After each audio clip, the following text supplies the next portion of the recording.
व्यापार के लिए खतरा बन गए हैं ट्रंप। अमेरिका अन्य देशों को मजबूर कर रहा है अपनी बात मनवाने के लिए। लेखक नंतू बनर्जी। अमेरिकी राष्ट्रपति डोनाल्ड ट्रंप को रूस, वेनेजुएला और कई अन्य देशों से समस्याएं हो सकती हैं और उन देशों से निपटने के लिए अमेरिकी व्यापार और राजनयिक नीतियों पर फैसला करने का उन्हें पूरा अधिकार है। लेकिन उन्हें अन्य स्वतंत्र देशों पर अपनी पसंद, नापसंद और पूर्वाग्रह थोपने का कोई अधिकार नहीं है। दुर्भाग्य से वह ठीक वैसा ही कर रहे हैं। ट्रंप प्रशासन ने विश्व व्यापार संगठन WTO को कमजोर कर दिया है, जो मुक्त व्यापार को बढ़ावा देने और विवादों में मध्यस्थता करने के लिए स्थापित निकाय है। अमेरिका ने WTO के अपीलीय निकाय में नियुक्तियों को रोक दिया है, जिससे 2019 के अंत से व्यापार विवादों पर बाध्यकारी फैसले जारी करने की उसकी क्षमता प्रभावी रूप से पंगु हो गई है। इससे अन्य देशों को वैकल्पिक अंतरिम मध्यस्थता व्यवस्था बनाने के लिए मजबूर होना पड़ा है। अमेरिकी राष्ट्रपति की अंतर्राष्ट्रीय व्यापार नीतियां, जो मनमानी टैरिफ, अन्य देशों को अपने विरोधियों के साथ व्यापार का बहिष्कार करने के लिए मजबूर करने और नियम आधारित वैश्विक व्यापार प्रणाली की पूरी तरह से अनदेखी करने की विशेषता है, पहले ही महत्वपूर्ण वैश्विक व्यापार व्यवधान और अनिश्चितता पैदा कर चुकी है। वे वैश्विक अर्थव्यवस्था की स्थिरता और पूर्वानुमेयता के लिए एक बड़ा खतरा बन रहे हैं। तेल समृद्ध वेनेजुएला के खिलाफ ट्रंप की राजनयिक और व्यापार नीतियों ने राष्ट्रपति निकोलस मादुरो पर इस्तीफा देने के लिए दबाव बढ़ाने के उद्देश्य से वेनेजुएला में आने और जाने वाले सभी स्वीकृत तेल टैंकरों की नौसैनिक नाकाबंदी करके कई देशों और उसके प्रमुख व्यापार भागीदारों जैसे चीन, ब्राजील, तुर्की, कोलंबिया और भारत को मुश्किल में डाल दिया है। वेनेजुएला का व्यापार मुख्य रूप से एशिया और यूरोप को तेल निर्यात और भोजन, प्रौद्योगिकी और मशीनरी के आयात पर निर्भर है। ट्रंप की नौसैनिक नाकाबंदी की घोषणा के बाद एशियाई व्यापार में अमेरिकी कच्चे तेल वायदा 1% से अधिक बढ़कर $55.96 प्रति बैरल हो गया। पिछले हफ्ते तेल की कीमतें $55.27 प्रति बैरल पर बंद हुईं, जो फरवरी 2021 के बाद सबसे कम बंद भाव था। वेनेजुएला के कच्चे तेल के एक प्रमुख खरीदार, भारत की रिलायंस इंडस्ट्रीज ने उस देश से तेल आयात बंद कर दिया है। हाल ही में रिलायंस ने 20 नवंबर से जामनगर में अपनी निर्यात केंद्रित SEZ रिफाइनरी में रूसी कच्चे तेल का आयात भी बंद कर दिया है, ताकि रूसी तेल से बने उत्पादों पर यूरोपियन यूनियन के प्रतिबंधों का पालन किया जा सके और जनवरी 2026 की समय सीमा से पहले अपने वैश्विक निर्यात बाजार के लिए गैरूसी कच्चे तेल की ओर रुख किया है।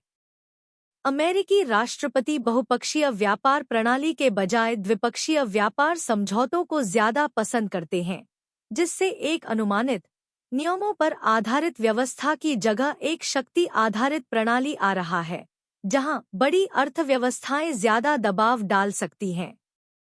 इस रवैये से अमेरिका अपने कई सहयोगियों की नज़र में कम भरोसेमंद पार्टनर बन गया है।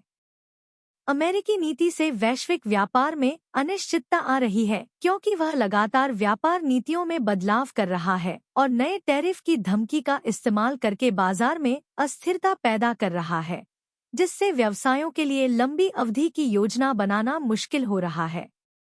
अंतर्राष्ट्रीय व्यापार विशेषज्ञों ने चेतावनी दी है कि ऐसी नीति से वैश्विक अर्थव्यवस्था कई प्रतिस्पर्धी व्यापार गुटों में बंट सकती है, जिससे 1930 के दशक जैसी आर्थिक अराजकता पैदा हो सकती है। राष्ट्रपति ट्रंप के तहत अमेरिका का नया रवैया द्वितीय विश्व युद्ध के बाद की वैश्विक व्यापार प्रणाली को मौलिक रूप से चुनौती देता है और उसे बाधित करता है। नवीनतम अमेरिकी नीति ने 2025 से 26 के लिए वेनेजुएला से भारत के नियोजित तेल आयात को पूरी तरह से अनिश्चित और अस्थिर बना दिया है, जो इस साल की शुरुआत में 250,000 बैरल प्रति दिन से ज्यादा की उच्च मात्रा से मार्च 2025 में लगाए गए नए अमेरिकी टैरिफ वेनेजुएला का तेल खरीदने वाले देशों पर 25% के कारण काफी कम हो गया है, जिससे प्रमुख भारतीय रिफाइनर रिलायंस को खरीदारी रोकनी पड़ी है। भारत, जिसकी अर्थव्यवस्था लगभग 90% आयातित तेल पर निर्भर है, रूसी तेल व्यापार पर पश्चिमी प्रतिबंधों की भरपाई के लिए ईरान और वेनेजुएला जैसे विविध ऊर्जा स्रोतों की लगातार तलाश कर रहा है। इससे जटिल भूराजनीतिक कारकों के बीच भविष्य की विशिष्ट मात्रा का अनुमान लगाना मुश्किल हो रहा है। ईरान से भारत की 2026 की तेल आयात योजनाओं को अभी तक अंतिम रूप नहीं दिया जा सका है, क्योंकि वे भूराजनीतिक बदलावों, विशेष रूप से अमेरिकी प्रतिबंधों पर निर्भर करती हैं। भारत ने अमेरिका से कहा है कि अगर वह कीमतों में बढ़ोतरी से बचने के लिए रूसी आयात में काफी कटौती करता है तो उसे ईरानी और वेनेजुएला के तेल की जरूरत होगी। भारत वर्तमान में अमेरिका से बहुत सारा तेल आयात कर रहा है। हालांकि ईरान अनुकूल छूट और क्रेडिट शर्तें दे रहा है, जिसका भारत लाभ उठाना चाहता है। भारत किसी भी स्रोत से सस्ता तेल चाहता है, जिसका लक्ष्य ऊर्जा सुरक्षा है, लेकिन स्वीकृत आपूर्तिकर्ताओं के लिए अमेरिकी मंजूरी पर निर्भर करता है, जिससे 2026 अनिश्चित हो गया है। भारत किफायती तेल की तलाश में है। संभावित रूप से स्थिरता सुनिश्चित करने के लिए अमेरिकी, रूसी और ईरानी आपूर्ति को संतुलित कर रहा है। इस साल अमेरिका से भारत का कच्चे तेल का आयात काफी बढ़ गया, जो अक्टूबर के आसपास लगभग 568,000 से 575,000 बैरल प्रति दिन के रिकॉर्ड उच्च स्तर पर पहुंच गया, जो पारंपरिक आपूर्तिकर्ताओं पर निर्भरता कम करने और अमेरिकी ऊर्जा पहलों के साथ तालमेल बिठाने की भारत की रणनीति को दर्शाता है। 2026 में अमेरिका से भारत की तेल आयात योजना ज्यादातर लिक्विफाइड पेट्रोलियम गैस (LPG) पर फोकस करता है। देश की पब्लिक सेक्टर की ऑयल रिफाइनरियों ने आने वाले साल में लगभग 22 लाख टन LPG आयात करने पर सहमति जताई है। यह अमेरिका के साथ भारत के पहली बार के समझौते में भारत की कुल LPG जरूरतों का लगभग 10% पूरा करता है। ट्रंप अभी भी खुश नहीं है। उन्हें और चाहिए। ट्रंप प्रशासन अपने सहयोगियों के साथ साथ विरोधियों पर भी अमेरिका से ज्यादा खरीदने के लिए काफी दबाव डाल रहा है। दूसरे डोनाल्ड ट्रंप प्रशासन की व्यापार और टैरिफ में गड़बड़ी के कारण दुनिया भर के व्यापार साझेदार अपनी आर्थिक नीतियों और आपूर्ति श्रृंखला पर फिर से विचार कर रहे हैं। वैश्विक विकास को लेकर अनिश्चितता के कारण पूंजी बाजार में अस्थिरता से अंदरूनी निवेश में कमी आ सकती है और नकद पर दबाव पड़ सकता है।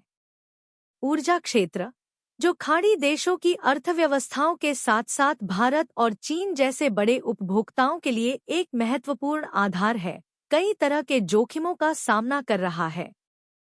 अमेरिकी शेल तेल की प्रतिस्पर्धा से organisation for petroleum exporting countries (OPEC+ के उत्पादन तालमेल पर दबाव पड़ सकता है। ट्रंप टैरिफ और आर्थिक दबाव का इस्तेमाल करके अमेरिकी अर्थव्यवस्था को बड़े पैमाने पर बढ़ाने की योजना बना रहे हैं, ताकि चीन, भारत, कनाडा और मैक्सिको जैसे देशों को अपनी व्यापार नीतियों और उद्देश्यों के साथ तालमेल बिठाने के लिए मजबूर किया जा सके। इसने वेनेजुएला के भारत के साथ आर्थिक संबंधों को गहरा करने के प्रयास का कड़ा विरोध किया है। ऐसे समय में जब दक्षिण अमेरिकी देश ने पारंपरिक तेल व्यापार से परे संबंधों को व्यापक बनाने के उद्देश्य से भारत के साथ आर्थिक सहयोग बढ़ाने की तीव्र इच्छा व्यक्त की है।